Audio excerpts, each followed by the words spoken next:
Hi viewers, welcome to our channel. ప్రస్తుతం మనతో పాటు సీనియర్ జర్నలిస్ట్ దామ బాల సార్ ఉన్నారు. వారితో మాట్లాడదాం. నమస్కారం సార్. సార్, రోజు రోజుకు కూడా వైసీపీ ఖాళీ అయిపోవడం మనం చూస్తున్నాం సార్. ఇవాళ మరో ముగ్గురు జనసేన పార్టీలో జాయిన్ అయిపోతున్నారు. వీళ్ళతో పాటు ఇంకొంతమంది కూడా నేతలు అవుతున్నారనే వార్తలు వినిపిస్తున్నాయి. మరి ఏం జరుగుతుంది వైసీపీ పార్టీలో? మరి ఎందుకు జగన్మోహన్ రెడ్డి గారు దీన్ని కంట్రోల్ చేయలేకపోతున్నారు? మరి మీరేం చెప్తారు సార్ దీని గురించి?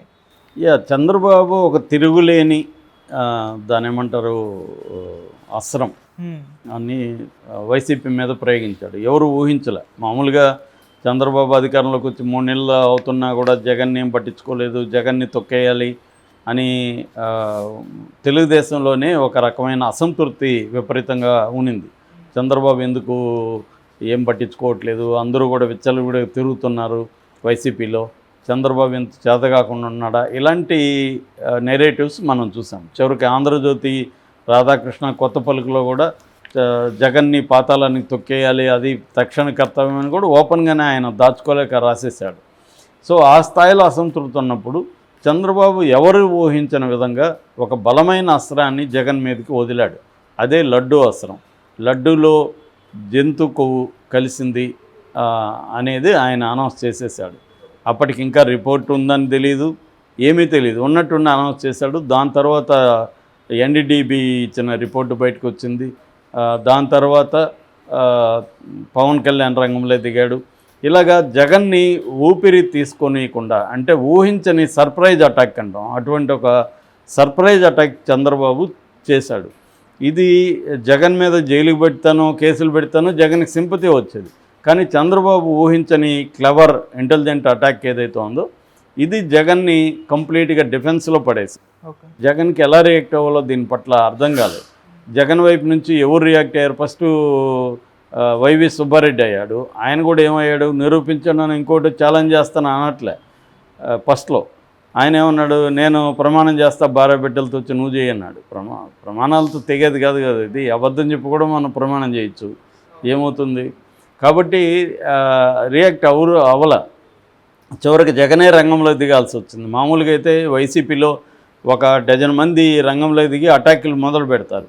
నానీలు 2-3 నానీలు, తర్వాత రోజా, తర్వాత అంబటి రాంబాబు, బొత్స సత్యనారాయణ, ఇలాగ ఒక 10 మంది రంగంలో దిగుతారు.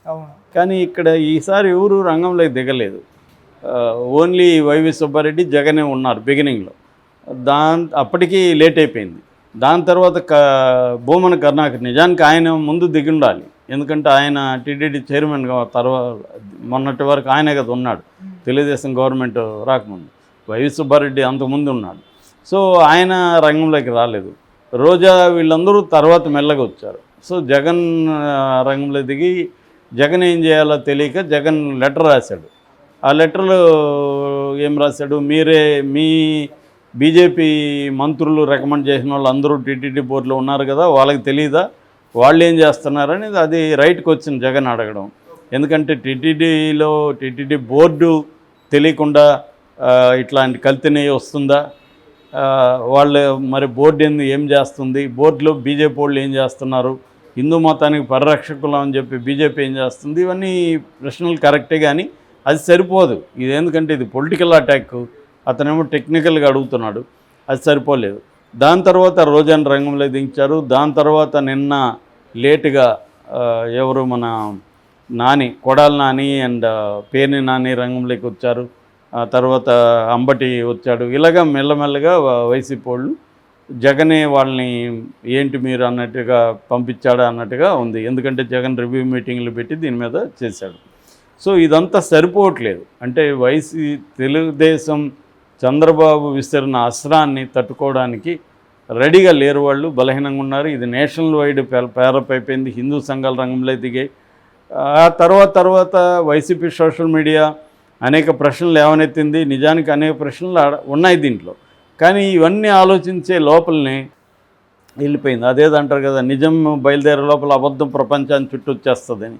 అలాగా ఇది అబద్ధం నిజం పక్కన పెడితే చంద్రబాబు ఉపయోగించిన ఒక పొలిటికల్ అస్త్రం అని చెప్పొచ్చు. ఇది పొలిటికల్ అస్త్రం అనేది జగన్ని కంప్లీట్గా ఇది చేసింది. ఈ కాంటెక్స్ట్లో మరోవైపు ఈరోజు ఒక పెద్ద ప్రమాదం జగన్కి జరుగుతుంది. ఆ ప్రమాదం ఏంటంటే, ఫస్ట్ టైము జనసేనలోకి వైసీపీ నాయకులు చేరుతున్నారు ఈరోజు. అది కూడా ఆషామాషి వాళ్ళు కాదు, ఇంపార్టెంట్ లీడర్లే, సీనియర్ లీడర్స్. ముఖ్యంగా బాలినేని శ్రీనివాసరెడ్డి వైఎస్ఆర్కి బంధువు, వైఎస్ఆర్తో కూడా కలిసి పనిచేశాడు, మంత్రిగా పనిచేశాడు, గతంలో 4-5 సార్లు ఎమ్మెల్యేగా గెలిచాడు. ఒక సీనియర్ నాయకుడు ప్రకాశం జిల్లాలో. ఆయనకి జగన్కి మధ్య బంధుత్వం ఉంది. సో ఆయన ఇప్పుడు వైసీపీలో నుంచి జనసేనలకి వస్తున్నాడు. ఆల్రెడీ పవన్ కళ్యాణ్ కలిశాడు, ఈరోజు ముహూర్తం పెట్టారు. పవన్ కళ్యాణ్ ఆధ్వర్యంలో ఈరోజు ఆయన జనసేన కండువ కప్పుకోబోతున్నాడు. మరోవైపు సామినేని ఉదయభాను, కిలారి రోసయ్య వీళ్ళిద్దరు కూడా ఎమ్మెల్యేలుగా నిలబడి ఓడిపోయిన వాళ్ళు. వీళ్ళు కూడా senior leaders. Kilari Rosaiah family అంతా కూడా సీనియర్ రాజకీయాల్లో ఉన్నవాళ్ళే. సో ఇప్పుడు వీళ్ళిద్దరు కూడా జనసేనలోకి వస్తున్నారు. వీళ్ళ ముగ్గురితో పాటు అనేక మంది స్థానిక నాయకులు, కార్పొరేటర్లు, జడ్పీసీలు వీళ్ళందరూ కూడా వస్తున్నట్టుగా తెలుస్తుంది. నేను లాంగ్ బ్యాకే చెప్పాను, తెలుగుదేశం జనసేన వ్యూహం ఏంటంటే వైసీపీని నిర్వీర్యం చేయాలి, వైసీపీ పై స్థాయి నాయకుల్ని కుదిరిన చోట తెలుగుదేశంలో చేర్చుకోవాలి, కుదరని చోట జనసేనలోకి చేర్చుకోవాలి, కింది స్థాయిలో ఎక్కువ మందిని జనసేనలోకి చేర్చుకోవాలి.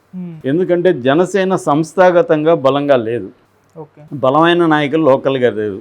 సో ఇప్పటికంటే ఏదో గట్టెక్కి వచ్చాడు పవన్ కళ్యాణ్, చంద్రబాబు అలయన్స్ వల్ల, బీజేపీ చంద్రబాబు అలయన్స్ వల్ల పవన్ కళ్యాణ్ 21 స్థానాల్లో గెలవగలిగాడు, రాగలిగాడు, 2 ఎంపీ సీట్లు తెచ్చుకోగలిగాడు. నెక్స్ట్ రేపొద్దున చంద్రబాబుతో చెడి బీజేపీ పవన్ కళ్యాణ్ జాయింట్గా వెళ్ళాలంటే పవన్ కళ్యాణ్కి స్ట్రాంగ్ సంస్థాగత నిర్మాణం ఉండాలి. ఓట్లు వేయించుకోవాలన్నా కూడా సంస్థాగత నిర్మాణం ఉండాలి. దాని మీద పవన్ కళ్యాణ్ దృష్టి పెట్టాడు. సో తన జనసేనని పటిష్టం చేసుకునే యాంగిల్లో ఉన్నాడు. అందుకని వివాదాస్పదమైన వైసీపీ నాయకులను కూడా పవన్ కళ్యాణ్ తన పార్టీలోకి చేర్చుకోవడానికి రెడీ అయిపోయాడు. మామూలుగా అయితే బాలినేనికి దామచర్ల జనార్దన్ కావచ్చు, అక్కడ తెలుగుదేశం ఇన్ఛార్జి కావచ్చు, వీళ్ళందరూ చాలా సివియర్గా అతని పట్ల వ్యతిరేకిస్తున్నారు. నిన్న కూడా జనసేన బ్యానర్లు పెడితే కూడా ఇతని ఫోటో ఉంటే చించేశారు. తీవ్రంగా ఉన్నారు అతని పట్ల. మేము పవన్ కళ్యాణ్ కూడా నిలదీస్తామన్న పద్ధతిలో తెలుగుదేశం నాయకులు కానీ ఈవెన్ జనసేన నాయకులు కూడా, ప్రకాశం జిల్లా జనసేన నాయకులు కూడా వ్యతిరేకంగా ఉన్నారు. ఎందుకంటే గతంలో వైసీపీ ఎన్ని అరాచకాలు చేసిందో మనకు తెలుసు. తెలుగుదేశం మీద, జనసేన నాయకుల మీద వైసీపీ అరాచకాలు 5 ఏళ్లలో విపరీతంగా జరిగాయి. సో వాళ్ళ అరాచకాలకు గురైన వాళ్ళు ఇవాళ వాళ్ళ అనుచరులుగా ఉండాలంటే చాలా కష్టంగా ఉంటుంది నాయకులు. అందుకని దాన్ని తీవ్రంగా వ్యతిరేకిస్తున్నారు. అయితే ఇది జగన్కి మాత్రం ఖచ్చితంగా పెద్ద దెబ్బే అని చెప్పాలి. ఆల్రెడీ అక్కడ నెల్లూరు కానీ ఒంగోలు ఈ ఏరియాల్లో బలమైన రెడ్లంతా జగన్ని వదిలి వెళ్ళిపోయారు. సో ఓవరాల్గా రెడ్డి సామాజిక వర్గమే జగన్ వెంట లేనప్పుడు ప్రజలు ఎందుకు ఉండాలా, మిగతా వాళ్ళు ఎందుకు ఉండాలా అన్న ఒక నెరేటివ్ కూడా జనంలోకి వెళ్ళింది. అందుకని జగన్ ప్రవేశపెట్టిన సోషల్ ఇంజనీరింగ్ అనేది కంప్లీట్గా ఫెయిల్ అయింది.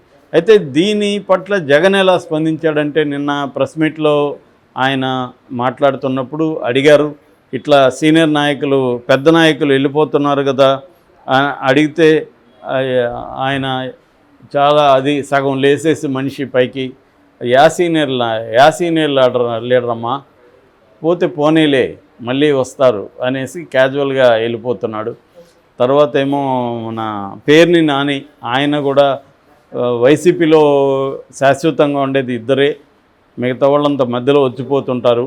ఆ ఇద్దరు ఎవరంటే, ఒకటి కార్యకర్తలు, 2 జగన్, వీళ్ళిద్దరే వైసీపీలో ఉంటారు పర్మనెంట్గా, మిగతా వాళ్ళంతా వచ్చిపోతున్నారు. టెక్నికల్గా కరెక్టే, వైసీపీ అనే కాదు, ఇక్కడ ఫర్ ఎగ్జాంపుల్ ఇక్కడ మనం బీఆర్ఎస్ తీసుకున్నా అదే పరిస్థితి కదా. రీజనల్ పార్టీలో నాయకులకు దగ్గరగా ఉన్న వాళ్ళు మాత్రమే ఉంటారు తప్ప మిగతా అంతా వాళ్ళు జంప్ అయ్యేది అనేది కామనే. కానీ అది కామన్ అయినప్పటికీ కూడా ఖచ్చితంగా ఇది నష్టమే. ఎందుకంటే వైసీపీని వివిధ ఏరియాల్లో ఉన్న స్ట్రాంగ్ లీడర్షిప్ అంతా వీడితే మళ్ళీ లీడర్షిప్ని నిర్మించుకోవడం అంత ఈజీ కాదు. లీడర్లు ఏమి గాల్లో నుంచి రారు, ప్రజా పోరాటాల నుంచి దీని నుంచి వస్తారు. వాళ్ళని డెవలప్ చేసుకోవడం కష్టమే. కాకపోతే ఈ మెయిన్ స్ట్రీమ్ రాజకీయాల్లో ఉన్న ఇంకోటి ఏంటంటే, నువ్వే లీడర్లను తయారు చేసుకోవాల్సిన అవసరం లేదు, నువ్వు కొనుక్కోవచ్చు, అవతల వాళ్ళ దగ్గర నుంచి లాక్కోవచ్చు. ఇవన్నీ కూడా